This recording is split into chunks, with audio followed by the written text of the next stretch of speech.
Hi guys, मैं हूं सूर्यबली। मेरे यूट्यूब चैनल कल्याण पथ में आप सब लोगों का बहुत बहुत स्वागत है। आज मैं आप लोगों को एक आध्यात्मिक हिंदी कहानी सुनाने वाला हूं। कहानी का शीर्षक है, क्या सचमुच आत्मा होती है। प्रातःकाल का समय था। गुरुकुल में हर दिन की भांति गुरुजी अपने शिष्यों को शिक्षा दे रहे थे। आज का विषय था आत्मा। आत्मा के बारे में बताते हुए गुरुजी ने इस गीता का यह श्लोक पढ़ा। नैनम छिंदन्ति शस्त्राणि नैनम दहति पावकः न चैनम क्लेदयन्त्यापो न शोषयति मारुतः। अर्थात आत्मा को न शस्त्र छेद सकते हैं, न अग्नि जला सकती है, न जल उसे गला सकता है, न हवा उसे सुखा सकती है। इस आत्मा का कभी भी विनाश नहीं हो सकता है। यह आत्मा अविनाशी है। यह सुनकर एक शिष्य को जिज्ञासा हुई। वो बोला, किंतु गुरुवर यह कैसे संभव है? यदि आत्मा का अस्तित्व है, वो अविनाशी है, तो भला इस नाशवान शरीर में कैसे वास करती है और वो हमें दिखाई क्यों नहीं देती? क्या सचमुच आत्मा होती है? गुरुजी मुस्कुराए और बोले, पुत्र,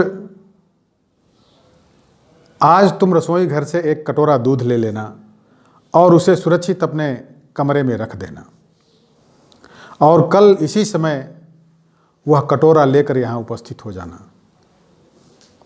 अगले दिन शिष्य कटोरा लेकर उपस्थित हो गया। गुरुजी ने पूछा, क्या दूध आज भी पीने लायक है? शिष्य बोला, नहीं गुरुजी, यह तो कल रात ही फट गया। लेकिन इसका मेरे प्रश्न से क्या लेना देना? गुरुजी शिष्य की बात काटते हुए बोले, आज भी तुम रसोई में जाना और एक कटोरा दही ले लेना, और कल इसी समय कटोरा लेकर यहाँ उपस्थित हो जाना। अगले दिन शिष्य सही समय पर उपस्थित हो गया।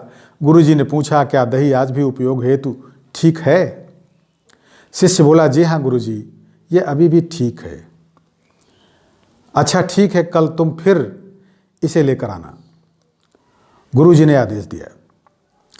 अगले दिन जब गुरुजी ने शिष्य से दही के बारे में पूछा तो उसने बताया कि दही में खटास आ चुकी थी और वह कुछ खराब लग रही थी।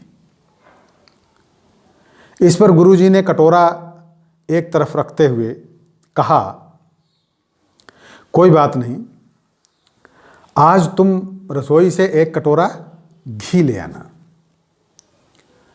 और उसे तब लेकर आना जब वो खराब हो जाए। मतलब रसोई से एक कटोरा घी लेकर के अपने कमरे में रख देना, और वो जब वो खराब हो जाए तब उसे लेकर के मेरे पास आना। दिन बीतते गए पर घी खराब ही नहीं हुआ, और शिष्य रोज खाली हाथ ही गुरु के समक्ष उपस्थित होता रहा।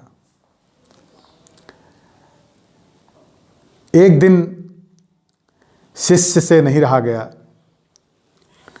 और उसने अपने गुरु से पूछ ही लिया कि गुरुवर, मैंने बहुत दिनों पहले आपसे एक प्रश्न किया था कि यदि आत्मा का अस्तित्व है, वो अविनाशी है, तो भला वो इस नाशवान शरीर में कैसे वास करती है और वह हमें दिखाई क्यों नहीं देती? क्या सचमुच आत्मा होती है? पर इसका उत्तर देने के बजाय आपने मुझे दूध, दही, घी में उलझा दिया। क्या आपके पास इसका कोई उत्तर है या उत्तर नहीं है? इस बार गुरुजी गंभीर होते हुए बोले, वत्स, मैं ये सब तुम्हारे प्रश्न का उत्तर देने के लिए ही तो कर रहा था। देखो, दूध, दही और घी सब दूध का ही हिस्सा है, लेकिन दूध एक दिन में खराब हो जाता है।